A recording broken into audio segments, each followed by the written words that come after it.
할렐루야. 우리 5월 마지막 주 주일 예배에 나오신 여러분들을 주님의 이름으로 축복합니다. 지난 한 주 평안하셨는지요? 오늘을 포함해 3일 남은 5월을 우리 야무지게 잘 마무리하시고 우리 6월을 맞이하시기 바랍니다. 아침 저녁으로 일교차도 심한데 건강도 잘 챙기시는 그런 저희들 되었으면 좋겠습니다. 지난 몇 년간 코로나로 인해 활동과 만남에 많은 제한들이 있었는데 이제 많이 완화되어 외부 활동이 늘어나고 있습니다.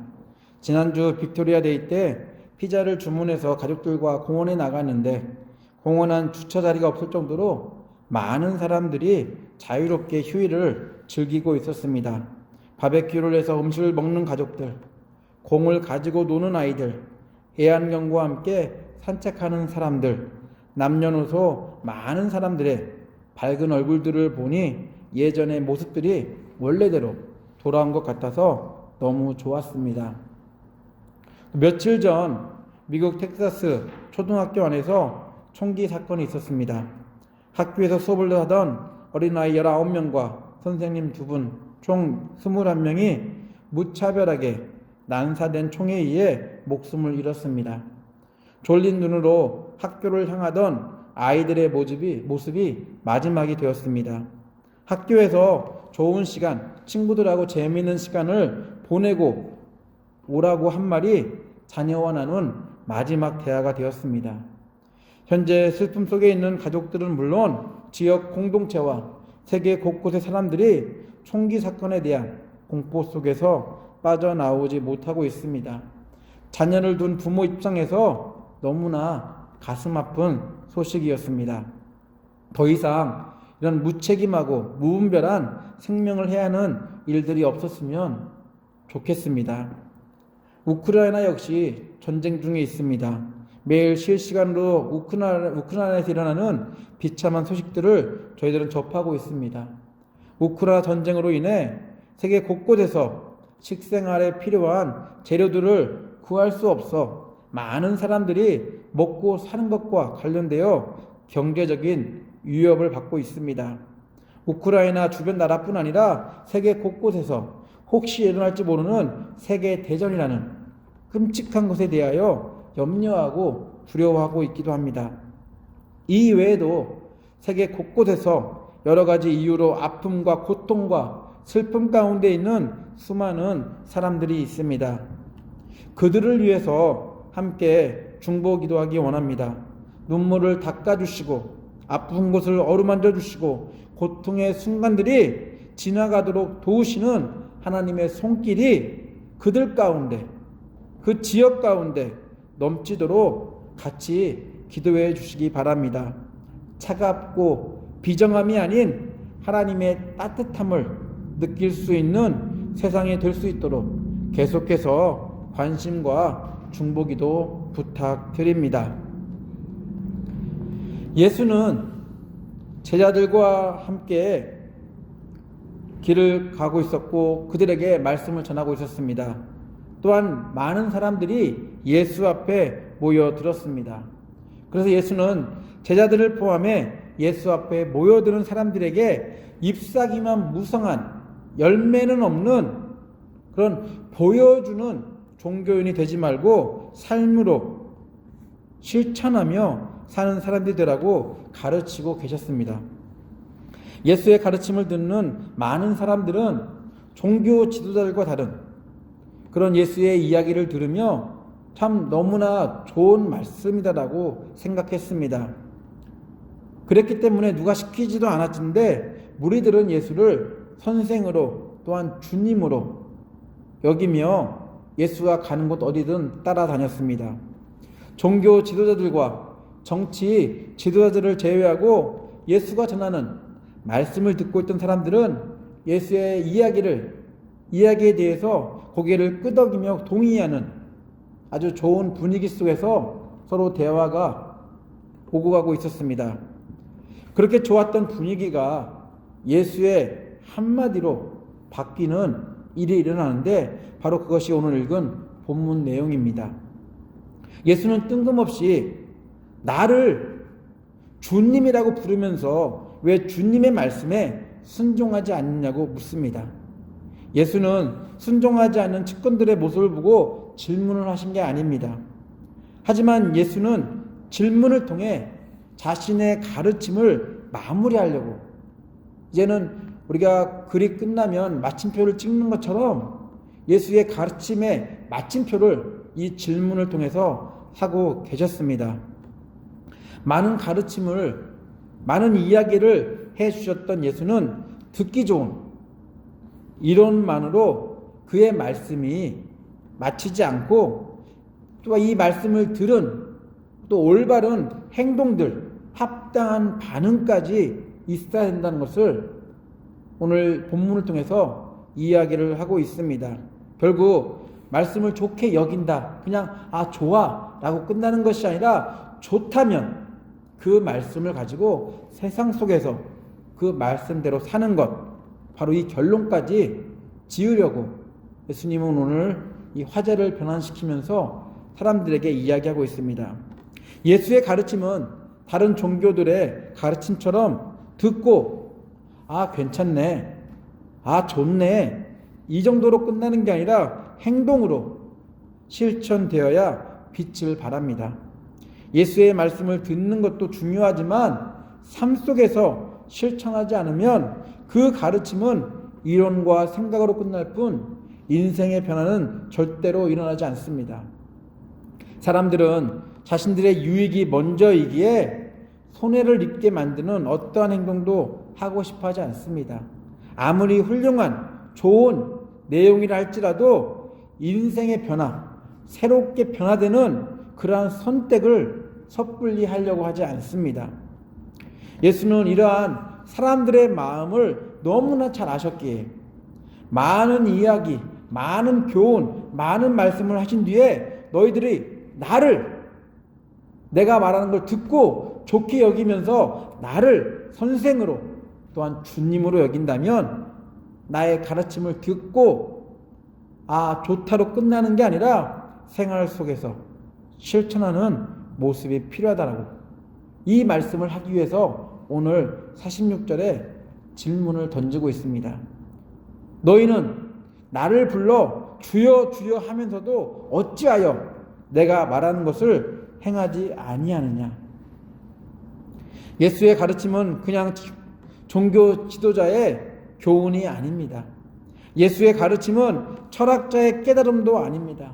예수의 가르침은 입으로 그냥 주문 외우듯이 계속 반복하는 이방 종교와 같은 것이 아닙니다.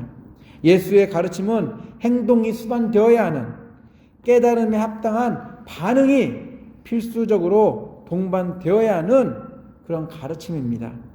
그래서 예수는 자신을 따르고 자신의 말씀을 듣는 무리들을 향해, 제자들을 향해 자신을 주님으로 부른다면 나의 말을 듣고 순종하는, 곧 행동하는 것은 당연한 것이다라고.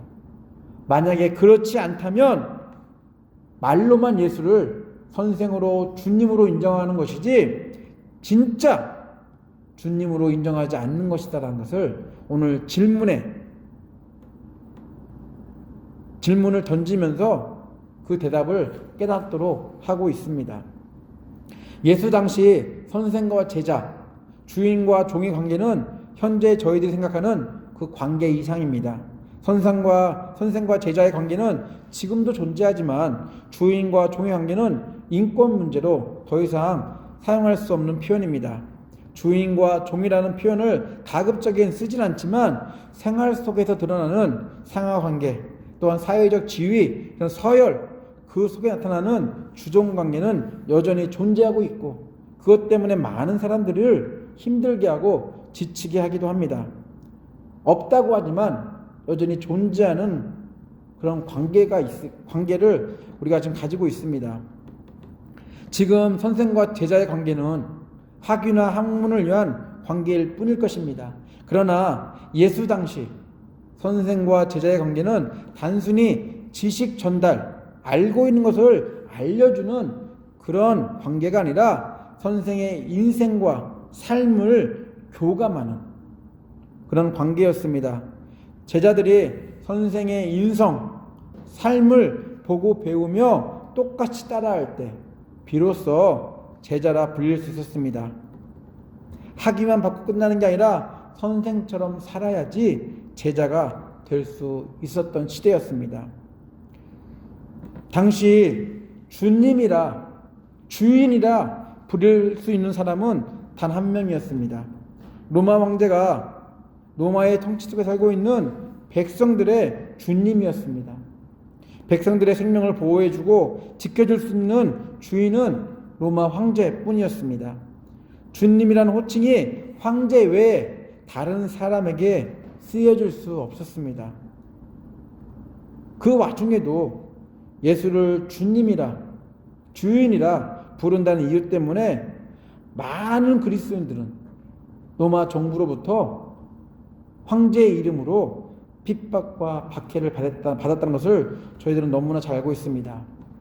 이러한 호칭의 의미, 선생이라든지 주님이라는 호칭의 의미를 잘 알고 있던 사람들이었기에 예수의 말씀을 듣고 좋다는 수준에서 그치는 게 아니라 예수를 닮아 인생의 변화를 경험하고 선생처럼, 주인처럼 살려는 그런 사람들, 그래서 예수를 주님이라고 부르는 사람들을 향해 던진 예수의 그 질문은 엄청난 의미를 내포하고 있습니다. 메시지 성경은 이러한 숨은 의미를 잘 풀어서 번역해 놓았습니다. 46절 47절 제가 읽어드리겠습니다. 너희는 내게 예를 갖춰 예 선생님 옳습니다 선생님 하면서도 어째서 내가 명하는 것은 하나도 행하지 않느냐.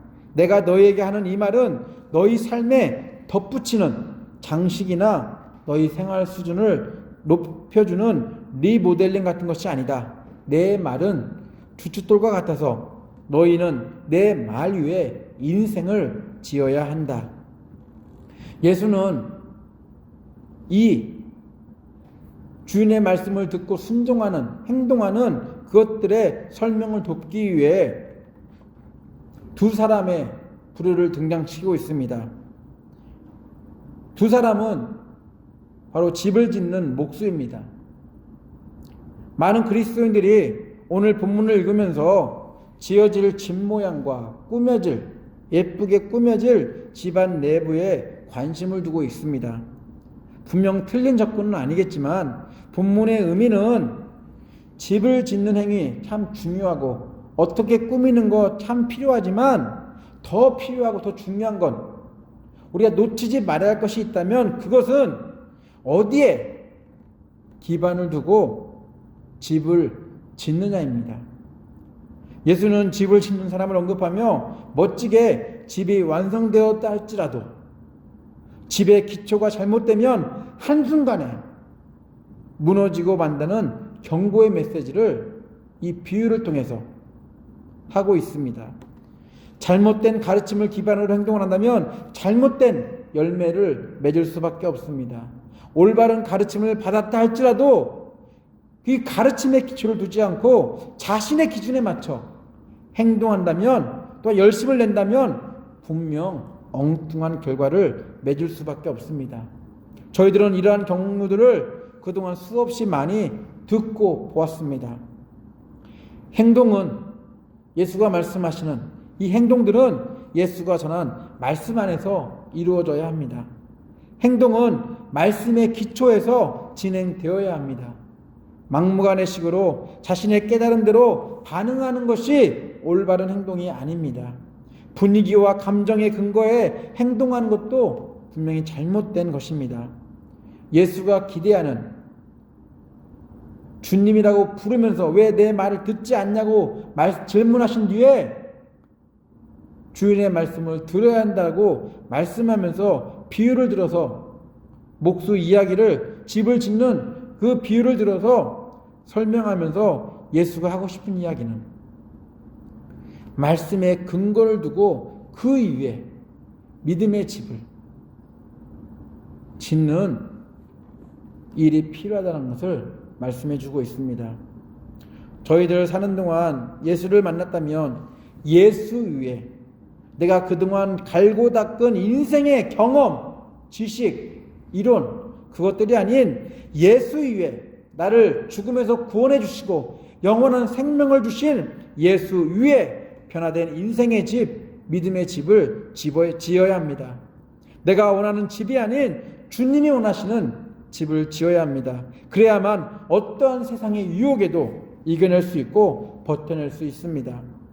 같이 예수의 말씀을 들었지만 짓는 집이 달랐습니다. 하나는 집을 짓되 깊이 파고 주추를 반석 위에 놓고 집을 지었고, 또 다른 사람은 주추 없이 그냥 흙 위에 집을 지었습니다. 당장은 누가 집을 잘 지었는지 외관으로 판단하겠지만 시간이 지나면서 만나게 될 여러 자연재해를 통해 누구의 집이 제대로 지은 집인지 알게 될 것입니다. 물론 집을 짓는 전문가라면 예수의 이야기를 듣고 어느 누구도 주추 없이 흙 위에 집을 지을 사람이 없을 거라고 분명히 반응할 것입니다. 그런데 똑같이 예수를 만났어도 서로 다르게 예수의 가르침을 적용하고 있다는 것. 흙 위에 집을 짓는 사람, 반석 위에 땅을 깊이 파고 발견한 반석에 집을 짓는 사람, 서로 다른 사람들이 아닙니다. 같이 예수님의 말씀을 듣고 그 말씀으로 은혜를 입었고 그 말씀을 통해 하나님의 자녀가 된 사람들입니다. 하지만 그들의 인생은 전혀 다른 집을 지어가고 있다는 사실, 그 얘기를 우리에게 하고 있는 것입니다. 멋지고 훌륭한 집을 짓기 위해서 먼저 해야 할 일이 있다면 땅을 깊이 파고 주추를 어떤 환경과 상황에도 흔들림 없이 막아주는 그런 반석을 찾아 그 위에 집을 짓는 것입니다. 목수라면 당연히 이렇게 지어야 합니다.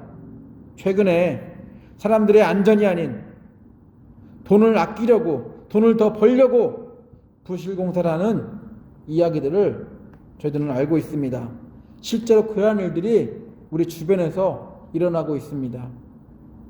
지을 당시에 사람들의 눈을 속일 수는 있을지 모르지만 시간이 지나고 나면 바람 한번 불고 비가 한번 많이 내리고 그러면 사람이 살 수 없을 정도의, 사람들의 생명을 위협할 정도의 건물로 드러나는 것, 이것들을 보게 됩니다. 누가 이러한 건물에, 이러한 집에 살고 싶을까요?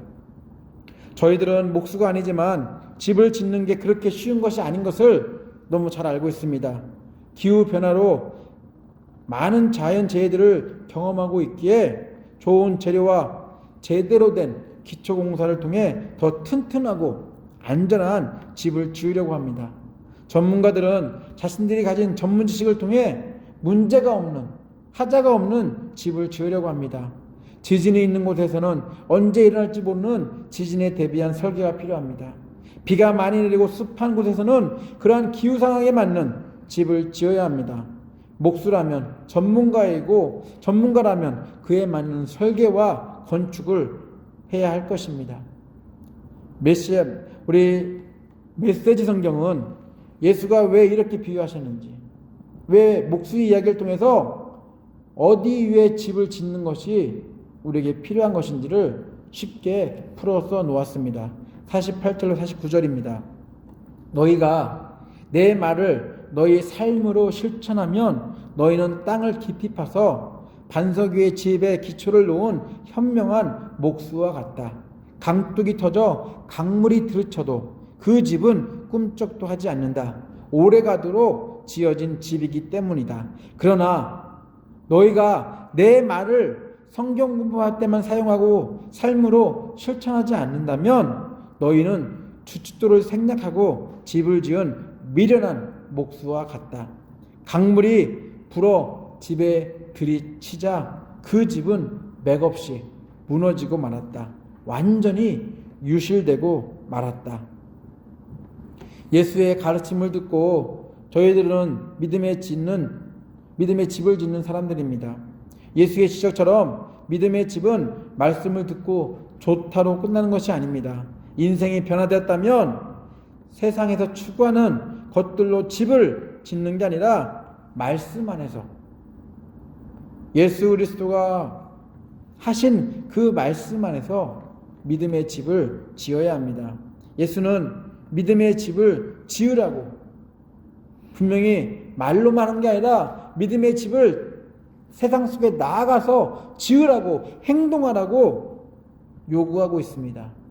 당연히 믿음의 집을 짓는 행동은 예수의 말씀에 근거해야 합니다. 믿음의 집은 임시로 지어 사람들의 관심만 끌게 하고 시간이 되면 무너뜨려버리는 모델하우스가 아닙니다. 예수의 말씀을 듣고 말씀대로 사는 사람들은 영원한 믿음의 집을 지어가는 사람들입니다. 예수를 주님으로 부르는 사람들은 예수의 말씀을 듣고 그 말씀 안에서 사람들의 호기심을 위한 임시적인 모델하우스, 멋진 화려한 모델하우스를 짓는 게 아니라 영원히 사는, 영원히 살 수 있는 믿음의 집을 지어야 합니다. 모델하우스는 강력한 자연재해를 견딜 수 없습니다. 튼튼하게 지지해 줄 수 있는 기초가 없기 때문입니다. 모델하우스는 보여주기 위해 전시품으로 지어진 집일 뿐 살기 위한 집은 아닙니다. 살 수 있을 것 같지만 전혀 그렇지 않은 집이 모델하우스입니다. 시간이 지나면 모델하우스는 무너지고 그 위에 실제적으로 살 집이 지어질 것입니다. 저희들이 예수의 말씀을 듣고 짓는 믿음의 집은 쉽게 무너지고 사라질 모델하우스가 되어서는 안 됩니다. 조금만 힘들어도, 조금만 시험을 당해도, 조금만 무시당해도 무너져버리는 그런 모델하우스 같은 믿음의 집을 짓는 저희들이 되어서는 안 될 것입니다. 저희들은 예수라는 진리의 반석 위에 기초를 세우고 영원히 살 믿음의 집을 짓는 사람들입니다. 없어지고 사라질 모델하우스를 짓는 겉으로 보이기에 멋져 보이는 훌륭한 종교인이 아니라 진리이신 예수 위에 믿음의 집을 짓는, 집을 지어가는 성도들입니다. 저희들은 땅을 깊이 파고 주추를 반석 위에 세우고 튼튼하고 안전한 집을 짓는 사람들인지, 아니면 그냥 기초공사 없이 흙 위에 집을, 모델하우스를 짓는 사람들이 아닌지 한번 저희 자신들의 신앙을 돌아볼 필요가 있습니다. 똑같이 예수의 말씀을 듣고 하나님을 만나는 체험을 했어도 어떠한 행동을 하느냐에 따라 지어지는 집은 다르다는 이 예수의 비유 그냥 지나칠 수 없습니다. 쉽게 무너지고 사라져버릴 멋진 모델하우스 대신 겉은 그렇게 화려하지 않더라도 속이 튼실한 믿음의 집을 지어가는 저희들이 되기 원합니다. 신앙의 여정에서 여러 가지 어려움과 힘든 시간을 만날지라도 흔들림 없이 자신의 자리에서 믿음의 집을 지어가는 성숙한 성도님들 되시기를 예수 이름으로 축원합니다. 다 같이 기도합니다.